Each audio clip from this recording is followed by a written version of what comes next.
ঈদ শেষে আবার নিজ বাসায় ফেরার পথে আজ ঢাকা চট্টগ্রাম মহাসড়কের কুমিল্লা কালাকচু এলাকার একটি সড়ক দুর্ঘটনা ঘটে এবং সেখানে চারজন একই পরিবারের চারজন সহ এবং চালক মোট পাঁচজন নিহত হয়েছে এবং সেই ঘটনায় পুরো এলাকায় কিন্তু শোকের ছায়া নেমে এসেছে। এই মুহূর্তে আমি দাঁড়িয়ে আছি কুমিল্লা ঢাকা চট্টগ্রাম মহাসড়কের ময়নামতি হাইওয়ে থানায়, যেখানে যারা নিহত হয়েছেন তাদের মরদেহ নিয়ে আসা হয়েছে এবং নিহত যারা স্বজনরা রয়েছে তারা এখানে এসে উপস্থিত হয়েছে এবং স্বজনদের মধ্যে যে সুখের মাতম সেটি আমরা দেখছি। একটু দেখানোর চেষ্টা করি আপনাদেরকে যে আজ সন্ধ্যা 6:30 নাগাদ ঈদের ছুটি শেষে একই পরিবারের বাবা মা এবং 3 সন্তান সহ প্রাইভেট কার করে ঢাকার উদ্দেশ্যে রওনা হয়েছিলেন। পথে তারা ঢাকা চট্টগ্রাম মহাসড়কের কালাকচুয়া মিয়ামি হোটেলের সামনে তারা দাঁড়ায়। সেখানে তারা খাওয়া দাওয়া শেষ করে যখন গাড়িটি নিয়ে তারা বের হয়, ঠিক তখন এই চট্টগ্রামগামী যে স্টারলাইন একটি যাত্রীবাহী বাস সেটি এসে যে প্রাইভেট কারটিকে সজোরে ধাক্কা দেয়। তখনই কিন্তু প্রাইভেট কারটি ধুমড়ে মুচড়ে যায় এবং গাড়িতে থাকা যে একই পরিবার যে 5 জন সদস্য ছিল এবং যে চালক ছিল মোট 6 জন, তাদের 6 জনের মধ্যে 5 জনে নিহত হয়েছে বলে আমরা জানতে পেরেছি এবং একজন ছেলে যিনি সে জীবিত রয়েছে এবং ডাক্তার বলছে যে সে অসুস্থ, কিছুটা আঘাত পেয়েছে, তবে পুরোপুরি অসুস্থ না। বাকি যে 5 জন রয়েছে এদের মধ্যে একই পরিবারের 4 জন, মা বাবা এবং এক ছেলে এক মেয়ে, এবং যে আরেকজন রয়েছে তিনি হচ্ছেন ওই প্রাইভেট কারের চালক। আমরা একটা বিষয় জানা রাখতে চাই যে ঈদের ছুটিতে এই যিনি মারা গেছেন মুফতি আব্দুল মমিন, তার স্ত্রী এবং সন্তানরা ঢাকা থেকে তারা নোয়াখালীতে যায় আব্দুল মমিনের বাসায়। সেখান থেকে সেই পরিবারটি ঈদ করার জন্য যিনি মুফতি আব্দুল মমিনের স্ত্রী দিল আফরোজ আক্তার ঝর্ণা তাদের বাসায় গিয়ে ঈদ উদযাপন করে। ঈদ উদযাপনের শেষে আজ সকালবেলা দিল আফরোজ আক্তার ঝর্ণার বাড়ি থেকে তারা আবার স্বামীর বাড়ি অর্থাৎ নোয়াখালী সেখানে যায়। সেখান থেকে আজ বিকালবেলায় ঢাকার উদ্দেশ্যে তারা রওনা দেয় এবং রওনা দেওয়ার পথে ঢাকা চট্টগ্রাম মহাসড়কের বুড়িচং উপজেলা কালাকচুয়া মিয়ামি হোটেল তারা খাওয়া দাওয়া শেষ করে হোটেল থেকে তারা পরবর্তীতে বের হয়ে যাওয়ার সময় পেছন থেকে চট্টগ্রামগামী স্টারলাইন যে বাসটি রয়েছে সেটি এসে সজোরে ধাক্কা দেয় এবং সেখানে গাড়িটি পুরো ধুমড়ে মুচড়ে যায় এবং গাড়িতে থাকা চালক সহ 6 জনের মধ্যে 5 জনে নিহত হয়েছে, একজন জীবিত রয়েছে। আমি যদি জানিয়ে রাখতে চাই যারা মারা গিয়েছেন মুফতি আব্দুল মমিন, যার বয়স 52 বছর, তিনি তার পিতার নাম মৃত ইউনুস মিয়া, এবং যিনি তার স্ত্রী দিল আফরোজা আক্তার ঝর্ণা ওনার বয়স 45 বছর। ওনার পিতার নাম মাওলানা আব্দুল কালাম এবং তাদের সন্তান ছেলে আরশাদ, যার বয়স 6 বছর, এবং মেয়ে লাবিবা যার বয়স 21 বছর। তিনিও এই ঘটনায় মারা যান, তবে তাদের একটা সন্তান নাম আবরার যিনি জীবিত রয়েছেন। যিনি দিল আফরোজা আক্তার ঝর্ণা তার নিজের বাড়ি লক্ষ্মীপুর জেলার চন্দ্রগঞ্জ থানার তিতারকান্দি গ্রামে, এবং তার যে স্বামী অর্থাৎ মুফতি আব্দুল মমিন ওনার বাড়ি ছাতারপাইয়া সোনামুড়ি থানা নোয়াখালী জেলায় ওনার বাড়ি, এবং তিনি মোহাম্মদপুর সেখানে তারা বসবাস করেন এবং মোহাম্মদপুর জামিয়া মোহাম্মদিয়া আরাবিয়া মাদ্রাসার প্রধান মুফতি হিসেবে তিনি দায়িত্বরত ছিলেন। আজ বিকালবেলা কিন্তু সন্ধ্যাবেলা 6:30 নাগাদ এই দুর্ঘটনাটি ঘটে এবং ঘটনার পরে এখানে যারা স্থানীয় রয়েছে সেখানে তার পুলিশকে খবর দিলে পুলিশ ঘটনাস্থলে এসে দুর্ঘটনা কবলিত যে প্রাইভেট কারটি সেটি তারা উদ্ধার করে এবং যারা আহত প্রথম দুর্ঘটনার পরে যারা আহত অবস্থায় ছিলেন তাদেরকে উদ্ধার করে ময়নামতি জেনারেল হাসপাতালে নিয়ে গেলে সেখানে কর্তব্যরত চিকিৎসক তাদেরকে মৃত ঘোষণা করেন। এবং আমরা এই মুহূর্তে দেখছি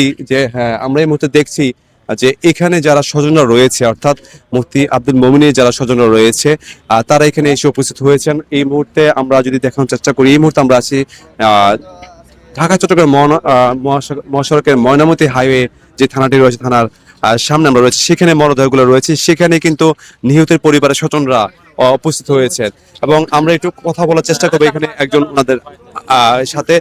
জানতে চাইবো যে আসলে আপনি কি শুনেছেন প্রথমে? এটা তো মানে এই আমাদের শোনার মধ্যে তো এটাই, মাওলানা আব্দুল মমিন যিনি জামিয়া মোহাম্মদিয়া মোহাম্মদপুরের প্রধান মুফতি এবং শাইখুল হাদিস, ওনার বিবি এবং ওনার এক মেয়ে 21 বছরের এবং এক ছেলে 6 বছরের স্পট এখানেই মারা গেছেন এবং ড্রাইভারও মারা গেছেন। মর্মান্তিক দুর্ঘটনা আমরা শুনে সাথে সাথে আসছি। এই ঘটনার সাথে সাথে লাশগুলো আমরা এখানেই আমরা গ্রহণ করছি। এই ঘটনার আমরা প্রতিকার চাই। দেশে এই জাতীয় ঘটনা থেকে একটা পরিবার একেবারেই শেষ হয়ে গেছে। যেই 12, 10, 11 বছরে যে ছেলেটা বেঁচে আছে, আবরার, হাফেজ আবরার, সে কি নিয়ে বাঁচবে আগামী দিনে? কার কাছে যাবে, কার কাছে সান্ত্বনা পাবে? আমরা সরকারের কাছে অনুরোধ করব, নতুন সরকার সড়ক, অনিরাপদ সড়ককে নিরাপদ সড়কে পরিণত করতে যা করা দরকার এই মুহূর্তে করা দরকার। বিশেষ করে আমাদের এই কুমিল্লার কিছুদিন আগেই এই ঈদের পর এই যে দুর্ঘটনা ঘটছে রেলগেটে, আমাদের মন্ত্রী মহোদয় এবং এমপি মহোদয় দুজন আমাদেরকে অনেক আশ্বাস দিয়েছেন। আমরা আশা করব কুমিল্লার এই রোডটাকে সারা দেশবাসীর সামনে কুমিল্লাকে আর যেন আমরা লজ্জিত হতে না হয়, আমরা যেন আর অসহায়ত্ব না হয়। আমরা এটা সরকারের কাছে এটার একটা প্রতিকার চাই। যেমনটা আপনারা শুনছিলেন যে নিহত যে আব্দুল মোমিন তার স্বজনরা যেটা বলছে যে অনিরাপদ সড়ক এবং হচ্ছে অপ্রশিক্ষিত চালক এবং ট্রাফিক যে আইন, যে সড়কের যে আইন না মেনে অমান্য করে যে বেপরোয়া গতিতে গাড়ি চালানো হয় বা বেপরোয়া গতিতে গাড়ি চালকেরা যারা বেপরোয়া গতিতে গাড়ি চালায়, তাদের এই কারণেই হচ্ছে এই ধরনের বড় ধরনের দুর্ঘটনা ঘটে এবং সেই দুর্ঘটনায় ঝরে যায় তাজা প্রাণ। আমাদের এখানে আরেকজন উপস্থিত আছেন, তার সাথে একটু কথা বলার চেষ্টা করব, যিনি প্রথম থেকে ঘটনাস্থলে ছিলেন। আপনি কি দেখেছেন বা কি জেনেছেন সেটা? যে আমি তো আসর নামাজ পড়ে, আসরের পরে যখন একটা বিকট শব্দ পাইলাম মসজিদ থেকে, আমি দৌড়িয়ে বের হয়ে আসছি নামাজ শেষ করে। বের হয়ে আইসা দেখি যে বাস ঢুকে রয়েছে প্রাইভেট কারের ভিতরে, স্টারলাইন বাস প্রাইভেট কারের ভিতরে ঢুকে রয়েছে, একটা প্রিমিয়াম প্রাইভেট কার। তো এরপরে দ্রুত গতিতে কি করলাম, লোকজন সহ এলাকার লোক যথেষ্ট সহযোগিতা করছে। কালাকুচুয়া ডাকলাপাড়ার মানুষ খুব সহযোগিতা করছে, সবাই লাশগুলি সবাই বাইর করছে, আমি সহ টাইনা বাইর করে গাড়ির ভিতরেই মারা গেছে, বেশিরভাগই গাড়ির ভিতরেই মারা গেছে। বাড়ি করে দিছি, তারপরে ওনারা হাসপাতালও নিছে। আর ড্রাইভারটাকে বাইর করে যাচ্ছিল না, প্রায় 1 ঘন্টারও বেশি সময় লাগছে ড্রাইভারটা বাইর করতে। একবারে অ্যাঙ্গেল দিয়া বিভিন্ন লোহা দিয়ে চেষ্টা করে তারপরে ড্রাইভারটাকে বাইর করে নিচে নিছি। ওনার মোবাইলটা বাইর করে ওনার বিভিন্ন নাম্বারে কল দিছি, অনেকেই ধরে না। একজন ধরছে, ওনার বাড়ি বরিশাল, বলছে যে উনি আমার বোনের জামাই, নাম হলো জামাল, উনি আমার বোনের জামাই। পরে হাইওয়ে পুলিশ আসছে, হাইওয়ে পুলিশ আইসা পরবর্তীতে আমাদের কাছ থেকে ওই যে লাশটা ছিল ড্রাইভারের, এই লাশটা আমরা ধরাধরি করে ওনার গাড়ির কাছ পর্যন্ত আমরা পৌঁছে দিই। এই হলো ঘটনা। একজন প্রত্যক্ষদর্শী যিনি দুর্ঘটনার পরে ঘটনাস্থলে পৌঁছে যারা নিহত হয়েছেন বা দুর্ঘটনার শিকার হয়েছেন তাদেরকে উদ্ধার করার জন্য চেষ্টা করেছেন এবং তিনি যে চালকটি রয়েছেন চালকটিকে উদ্ধার করে প্রথমে বের করে এবং যারা গাড়ির ভিতরে অন্যান্য যাত্রীরা যারা ছিল গাড়িতে ছিল তাদেরকে উদ্ধার করে হাসপাতালে নিয়ে যাওয়ার জন্য নিয়ে যায় এবং পরবর্তী পুলিশের খবর দেওয়ার মাধ্যমে পুলিশ এসে ঘটনাস্থলে এসে গাড়িটিকে তারা উদ্ধার করে এবং যারা নিহত যারা গাড়িতে থাকা অবস্থায় আহত হয়েছে হাসপাতালের অবস্থা তাদেরকে হাসপাতালে নিয়ে গেলে হাসপাতাল চিকিৎসক অর্থাৎ কর্তব্যরত চিকিৎসক তাদেরকে মৃত ঘোষণা করে। এবং এই মুহূর্তে দেখছি যারা নিহত স্বজনরা রয়েছে তারা থানায় এসে উপস্থিত হচ্ছেন এবং তাদের যে আর্তনাদ, তাদের যে আর্তনাদে ভারী উঠেছে পুরো পরিবেশ এবং সেখানকার যে পুরো থানা জুড়ে কিন্তু শোকের মাতম ছড়িয়ে পড়েছে। এবং আমি দেখছি যে যে চালকটি মারা গিয়েছেন সেই চালকটির আপন ছোট ভাই এই মুহূর্তে কুমিল্লা ঢাকা চট্টগ্রাম মহাসড়কে যে ময়নামতি হাইওয়ে থানাটি রয়েছে সেখানে তিনি এসেছেন। আমরা তার কাছে জানতে চাইবো যে আপনার ভাই কখন বাসা থেকে বের হয়েছে বা কোথায় থাকতেন সেটা আপনি বলবেন। আসসালামু আলাইকুম। আমার ভাই আজকে সকালে ফজর নামাজ আদায় করে ঢাকা মোহাম্মদপুর সোসাইটি লিমিটেড 3 নম্বর রোড থেকে একজন হুজুরকে নিয়ে সে নোয়াখালীতে আসছে যে তার ফ্যামিলি নিয়ে ঢাকার উদ্দেশ্যে রওনা দিবে আল্লাহ পাকের অশেষ রহমতে। কিন্তু তার ফ্যামিলি নিয়ে যখন বাদ আসর নামাজ আদায় করে ঢাকার উদ্দেশ্যে রওনা করেছে, কুমিল্লা এসেই সড়ক দুর্ঘটনায় সে প্রাণ হারায়। সকালবেলা হুজুরে কালকে ফোন দিয়েছে যে আমাকে আইসা নিয়ে যাও।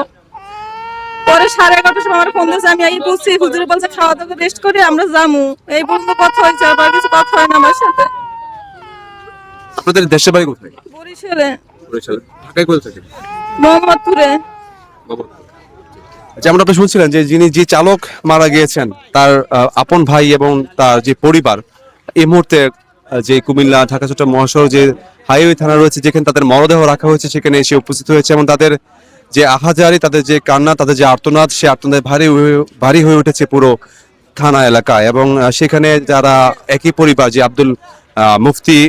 মুফতি আব্দুল মমিন তার যে স্বজনরা রয়েছে, তার যে পরিবারের সদস্য রয়েছে তারাও কিন্তু ঘটনাস্থলে এসে উপস্থিত হয়েছেন এবং তারা যে মরদেহ, সেই মরদেহ নেওয়ার জন্য কিন্তু ইতিমধ্যে এখানে এসে উপস্থিত হয়েছেন। তার পাশাপাশি সেই চালক, যে চালক ঢাকা থেকে মুফতি আব্দুল মমিনের পরিবারকে ঢাকা নেওয়ার জন্য নোয়াখালী গিয়েছিলেন, তার পরিবার এখানে এসে উপস্থিত হয়েছেন। এবং দেখছেন যে যেটা বলছে যে চালকের তার 4টি সন্তান রয়েছে এবং তার যে সর্বশেষ যে সন্তান সে 18 মাসের, এবং তার যে পরিবার, সে পরিবারের যে সুখের মাতম, পুরোপুরি বলা যায় যে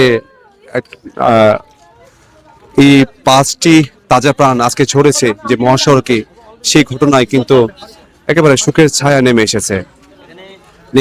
এবং সেখানে আমরা এই মুহূর্তে আমরা অবস্থান করছি এবং আমরা আরেকজনের সাথে কথা বলবো, যে যিনি নিহত হয়েছেন, যিনি আব্দুল মমিনের স্ত্রীর ভাই, তার সাথে কথা বলার চেষ্টা করব। যে উনি আছে কখন আপনাদের এখান থেকে? আমার বাড়ি থেকে সকালে বের হয়েছে, আইসা স্বামীর বাড়িতে ফকর ছিল, বিকালের ভিতরে রওনা দিছে। এই আসরের পরে দিয়া এখানে অ্যাক্সিডেন্ট হয়েছে। আমরা ওই যে নানু নামে সেভ করা এক লোকে আমার আম্মারে বারবার ফোন দেয়। আম্মা মহিলা মানুষ, আমরা সবাই পর্দার নিশীন, পুরুষের কণ্ঠ পাইয়া আমার আম্মা আমাকে দিছে।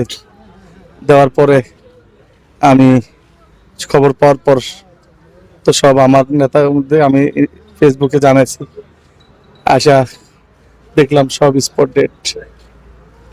এছাড়া আমি আর কি বলবো, আমার পুরা আমার এক পরিবারের, আমার বোনের পরিবারের পরিবার শেষ। ঈদ কি আমার বাড়িতে করছে, আমার সাথে করছে। ধন্যবাদ আপনাকে।